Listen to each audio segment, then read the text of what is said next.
আহয়া উলায়া খেদৈ খেত বিদেশী খেত বুলি পিছে পিছে চিঞৰি আমিও গৈছিলোঁ আৰু 71ৰ পাছত বিদেশী ৰূপে চিনাক্ত হোৱা সকলক অসমৰ বাহিৰত সংস্থাপনৰ বিষয়টো কি হ'ব এটা জাতিৰ যদি দুটা সংজ্ঞা হয় পৃথিৱীত এনেকুৱা কতো এনেকুৱা জাতি নাই য'ত এটা জাতিৰ দুটা সংজ্ঞা আছে মুখ্যমন্ত্ৰীয়ে হেৰুৱা জনপ্ৰিয়তা ঘূৰাই আনিবৰ কাৰণে +6ক ৰাজনৈতিক হাতিয়াৰ হিচাপে ব্যৱহাৰ কৰিব বিচাৰিছে নেকি আৰু সাম্প্ৰদায়িক বিভাজনৰ ৰাজনীতি তেওঁ যদি যি ধৰণে আজমল হৰাৰ পাছত দুৰ্বল হৈ পৰিছে তাৰ বিকল্প এটা পথৰ তেওঁ সন্ধান কৰিছে যোৱা 4 ছেপ্টেম্বৰত জাষ্টিছ বিপ্লৱ শৰ্মা ডাঙৰীয়াৰ প্ৰতিবেদনখন প্ৰায় 4.5 বছৰ কোল্ড ষ্টোৰেজত থকাৰ পিছত যোৱা 4 ছেপ্টেম্বৰত কেবিনেটে ৰিকমেণ্ডেশ্যন কৰি পেলাই কিছু কথা ৰাজহুৱা কৰিছিল আৰু লখিমপুৰ কেবিনেটৰ যি বাৰ্তা অসমৰ ৰাইজে পাইছিলে তেতিয়া কোৱা হৈছিল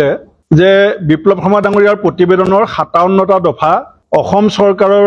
আওতাত পৰে সেইকেইটা তেওঁলোকে ইমপ্লিমেণ্ট কৰিব আৰু 10টা কেন্দ্ৰীয় চৰকাৰে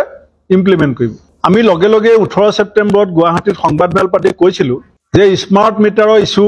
মুখ্যমন্ত্ৰীৰ পৰিয়ালৰ ব্যাপক দুৰ্নীতি আৰু আজমলবিহীন মুখ্যমন্ত্ৰীৰ সাম্প্ৰদায়িক ৰাজনীতিৰ প্ৰাসংগিকতা হেৰুৱাৰ অৱস্থাত তেখেতে ইছ্যু ডাইভাৰ্ট কৰিবৰ কাৰণে অসমৰ গোটেই আৰ্থসামাজিক ৰাজনৈতিক পৰিৱেশটো ঢুৱলীকুলি কৰিবলৈ চেষ্টা কৰিছে আমি বিৰোধী দলসমূহে বিগত সময়ছোৱাত যি ধৰণে অসম চুক্তিৰ 6 নং দফাক লৈ হেঁচা প্ৰয়োগ কৰি আহিছিলোঁ আজি মই আমাৰ কংগ্ৰেছকে প্ৰমুখ্য কৰি গোটেইকেইটা বিৰোধী দলক মই অভিনন্দন জনাম যে আমাৰ হেঁচাত সেৱ মানি পেলাই 4.5 বছৰ কোল্ড ষ্টোৰেজত গাপ দি থোৱা বিপ্লৱ শৰ্মা ডাঙৰীয়াৰ প্ৰতিবেদনখন তেখেতে ৰাজনৈতিক অস্ত্ৰ হিচাপে কেবিনেট 4 ছেপ্টেম্বৰত কেবিনেটত আলোচনা কৰিবলৈ বাধ্য হৈছিল কিন্তু কেবিনেটে লোৱা সিদ্ধান্ত মাত্ৰ 21 দিনৰ ভিতৰত পৰিৱৰ্তন হ'ল 4 ছেপ্টেম্বৰত কেবিনেটে ক'লে 57টা অসম চৰকাৰৰ 10টা কেন্দ্ৰীয় চৰকাৰৰ আমি বিৰোধী ঐক্য মঞ্চ অসমে কেৱল প্ৰশ্ন কৰিব খোজা নাই অসম চুক্তিৰ 6 নং দফাক লৈ যিকোনো চৰকাৰে লোৱা যিকোনো গঠনমূলক সিদ্ধান্তক আমি সদায় আদৰণি জনাম আৰু আমি আদৰণি জনাবলৈ প্ৰস্তুত আছো কিন্তু যদি কেৱল ৰাজনৈতিক কাৰণত পৰিস্থিতি নিয়ন্ত্ৰণৰ স্বাৰ্থত বিষয়বস্তুৰ পৰা ফালৰি কাটি এটা ঢুৱলীকুলি পৰিৱেশ সৃষ্টি কৰিব বিচাৰে তেতিয়াহ'লে এইটো আমাৰ বিৰোধী নেতাসকলৰ নৈতিক দায়িত্ব সেই কথাটো ৰাইজৰ শক্তিশালী কণ্ঠ হিচাপে চৰকাৰৰ সন্মুখলৈ অনাটো 4 ছেপ্টেম্বৰত ক'লে 57 অসমৰ 10টা কেন্দ্ৰৰ আৰু কালি কি ক'লে মুখ্যমন্ত্ৰী ডাঙৰীয়াই কালি ক'লে 40টা অসম চৰকাৰৰ 15টা কেন্দ্ৰই কৰিব 12টা ৰাজ্য আৰু কেন্দ্ৰ একেলগে কৰিব 21 দিনত যদি কেবিনেটৰ সিদ্ধান্ত এনেকে বদলি হয় ইয়াৰ পৰা দুটা কথা প্ৰতীয়মান হয় যে হয় এই ৰিপৰ্টটোক লৈ পেলাই চৰকাৰ দায়বদ্ধ নহয় চিৰিয়াছ নহয় আৰু নহলে চৰকাৰৰ আন্তৰিকতাৰ যে একেবাৰে অভাৱ চৰকাৰ যে গভীৰ অধ্যয়ন যে নাই এইটো প্ৰতীয়মান হৈছে কাৰণ চৰকাৰে কৈছিলে যে 10টা কেন্দ্ৰই চাব এতিয়া চৰকাৰে কৈছে নহয় 15টা কেন্দ্ৰই চাব অসম চৰকাৰে কৈছিলে 57টা আমি কৰিম এতিয়া কৈছে আমি 57টা নোৱাৰো আমি 40টা কৰিম 12টা আমি কেন্দ্ৰৰ সৈতে মিলি পেলাই কৰিম আৰু আটাইতকৈ চিন্তাৰ বিষয়টো হৈছে যে এই 67টা যি ৰিকমেণ্ডেশ্যন তাৰ ভিতৰত অসম চুক্তিৰ লগত জড়িত অসম সাহিত্য সভাৰ কথা কওক আছু কথা কওক অসম জাতীয় পৰিষদৰ কথা কওক বা সেই সময়ৰ গণসংগ্ৰাম পৰিষদৰ নেতাসকলৰ কথা কওক সেই সময়ত মই ছাত্ৰ আছিলোঁ ডাঙৰ নেতা নাছিলোঁ কিন্তু আমিও আছু আন্দোলনত আহয়া উলায়া খেদৈ খেত বিদেশী খেত বুলি পিছে পিছে চিঞৰি আমিও গৈছিলোঁ আমিও জড়িত আছিলোঁ এতিয়া ৰাজনৈতিক বিষয়কেইটাক বাদ দি পেলাই এই ৰিপৰ্টটো ইমপ্লিমেণ্ট কৰাৰ যিটো প্ৰৱণতা বা ইচ্ছা চৰকাৰে দেখুৱাইছে এইটো ছাপ্লিমেণ্ট বা কমপ্লিমেণ্টৰ বাদে একো নহয় কাৰণ যদি আপোনাৰ নিয়োগৰ ৰিজাৰ্ভেশ্যনৰ বিষয়টোক যদি বাদ দি চলা হয় পাৰ্লিয়ামেণ্টত ছিট কিমান ৰিজাৰ্ভ হ'ব MLA এছেম্বলিত ছিট কিমান ৰিজাৰ্ভ হ'ব আপাৰ হাউচ হ'ব নে নহয় ইনাৰ লাইন পাৰ্মিট হ'ব নে নহয় সম্পদৰ পুনৰ আবণ্টনৰ বিষয়টো আলোচনা হ'ব নে নহয় ইণ্ডো বাংলা দুখন দেশৰ মাজত যিখিনি বিষয় মীমাংসা হ'বলগীয়া আছে ইণ্ডো বাংলা দ্বিপাক্ষিক বিষয় আলোচনা হ'ব নে নহয় আৰু 71ৰ পাছত বিদেশী ৰূপে চিনাক্ত হোৱা সকলক অসমৰ বাহিৰত সংস্থাপনৰ বিষয়টো কি হ'ব এই গোটেই যি আসল যি 15টা মূল বিষয়বস্তু সেইকেইটা সম্পৰ্কত কেন্দ্ৰ আজিলৈকে নিমাত আৰু মুখ্যমন্ত্ৰী ডাঙৰীয়া কি কৈছে after 39 years of Assam Accord এনেকে ক'লে মোক আপোনালোকে সুধিব আপোনালোকে কি কৈছিলে মই আগতেও কৈছো আজিও কৈছো আমি পুৰণা দলৰ নতুন নেতৃত্ব আৰু ইয়াত আমি যি কেইজন বহি আছো গোটেই কেইজনে অসম আন্দোলনৰ লগত জড়িত আছিলো কোনোবা আগফালে আছিলে কোনোবা পাছফালে আছিলে কোনোবা মাজত আছিলে আমি জড়িত আছিলো গতিকে অসম চুক্তিৰ প্ৰতি আমি দায়বদ্ধ আৰু সেই কাৰণে এই প্ৰশ্নৰ চৰকাৰে উত্তৰ দিব লাগিব যে ৰাজনৈতিক বিষয়গিটাৰ ক্ষেত্ৰত এতিয়ালৈকে কেন্দ্ৰই এটা টু শব্দ মাত পতা নাই আৰু কেন্দ্ৰক অনুৰোধ কৰিম বুলি কৈছে কিন্তু 14 চনৰ লোকসভা নিৰ্বাচনত বৰ্তমান কেন্দ্ৰত শাসনাধিষ্ঠ বিজেপি দলটোৰ গোটেই কেইজন নেতাই অসমত আহি পেলাই ৰাজহুৱাভাৱে কৈছিলে যে অসম চুক্তি আৰু বিপ্লৱ শৰ্মা ডাঙৰীয়াৰ পৰৱৰ্তী সময়ত যি 6 নং দফা তেতিয়া 6 নং দফা বুলি কোৱা হয় পৰৱৰ্তী সময়ত বিপ্লৱ শৰ্মা ডাঙৰীয়াৰ প্ৰতিবেদন বুলি কোৱা হৈছে এই সম্পৰ্কত বিজেপি দলৰ প্ৰতিগৰাকী নেতা ৰাজহুৱা বক্তব্য আমাৰ লগত আছে দ্বিতীয়তে আমাৰ জাতি যেটো অসমীয়া সংজ্ঞা লৈ পেলাই দীঘলীয়া সময় বিতৰ্ক চলি আছে এসময়ত আমাৰ লোকসভা বিধানসভাৰ অধ্যক্ষ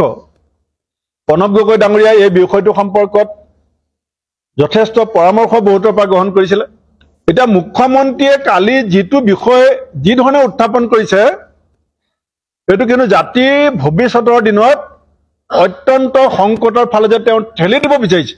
যদি হিমন্ত বিশ্ব শৰ্মা ডাঙৰীয়াৰ মতে যদি জাতিৰ সংজ্ঞা নিৰূপণ হ'বলৈ যায় এটা জাতিৰ যদি দুটা সংজ্ঞা হয় এটা জাতিৰ যদি দুটা সংজ্ঞা হয় পৃথিৱীত এনেকুৱা কতো এনেকুৱা জাতি নাই য'ত এটা জাতিৰ দুটা সংজ্ঞা আছে কিন্তু মুখ্যমন্ত্ৰী ডাঙৰীয়াই দুটা সংজ্ঞা নিৰূপণ কৰা যিটো লক্ষ্য লৈছে এইটোৱে কিন্তু জাতিৰ কাৰণে অত্যন্ত বিপদজনক হ'ব সেইকাৰণে আমাৰ সন্দেহ হয় যে আগন্তুক পঞ্চায়ত নিৰ্বাচন আগন্তুক বিধানসভাৰ উপনিৰ্বাচন আৰু 2026ৰ বিধানসভা নিৰ্বাচনক লক্ষ্য লৈ পেলাই মুখ্যমন্ত্ৰীয়ে হেৰুৱা জনপ্ৰিয়তা ঘূৰাই আনিবৰ কাৰণে ক্লজ 6ক ৰাজনৈতিক হাতিয়াৰ হিচাপে ব্যৱহাৰ কৰিব বিচাৰিছে নেকি এই কথাটো একাৰণে কৈছো যে যদি অসম চৰকাৰে 57 10 ৰিকমেন্ডেশন বুলি ক'ব পাৰে এটা 40 12 15 কৰিব পাৰে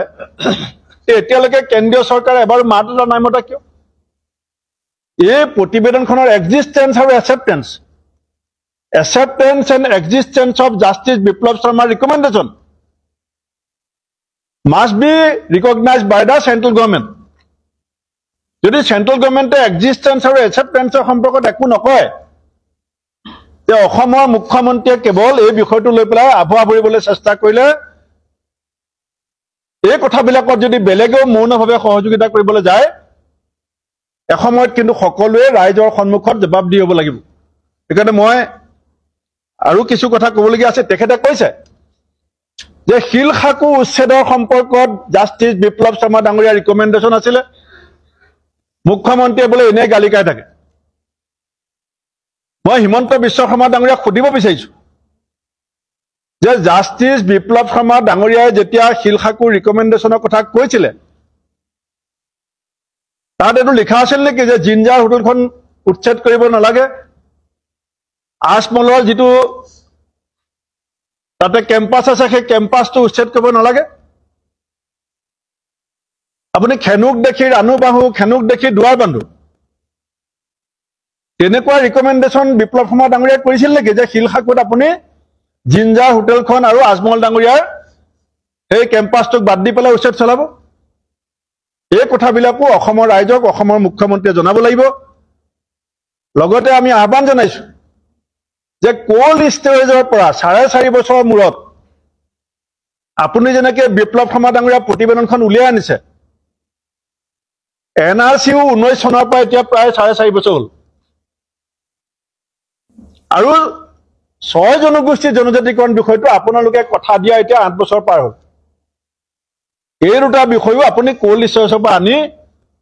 অসমৰ ৰাইজৰ সন্মুখত ইয়াৰ সম্পৰ্কত আপোনাৰ দলৰ আৰু চৰকাৰৰ স্থিতি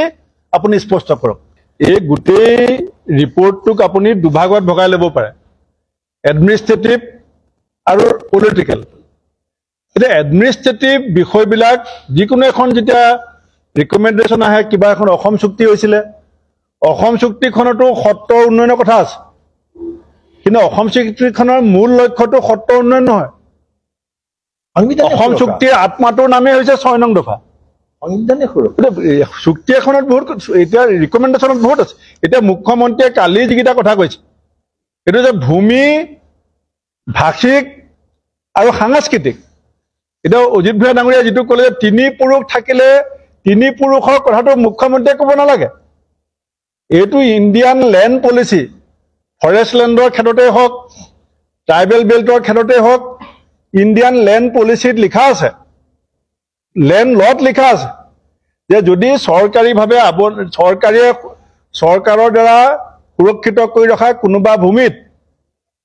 কোনোবা এটা পৰিয়াল যদি 3 পুৰুষ থাকে তেতিয়াহ'লে তেওঁলোকে মাটিৰ পটা পাব পাৰে সেইটোতো লতে আছে সেইটো কাৰণে বিপ্লৱ শৰ্মা ডাঙৰীয়া ৰাজনৈতিক বিষয় কিমান চিট ৰিজাৰ্ভ কৰিব আপাৰ হাউচ হ'ব না নহয় আপুনি এই ইণ্ডো বাংলা যে লাটিটোলা ডুমাবাৰীত যে এতিয়াও যে উন্মুক্ত হৈ আছে 4.5 কিলোমিটাৰ সেইটো হিমন্ত বিশ্ব শৰ্মা ডাঙৰীয়া আক্তিয়াৰত আছে নেকি আইবি বুলি কয় ইণ্টাৰনেশ্যনেল বাউণ্ডেৰী চিল কৰা অধিকাৰ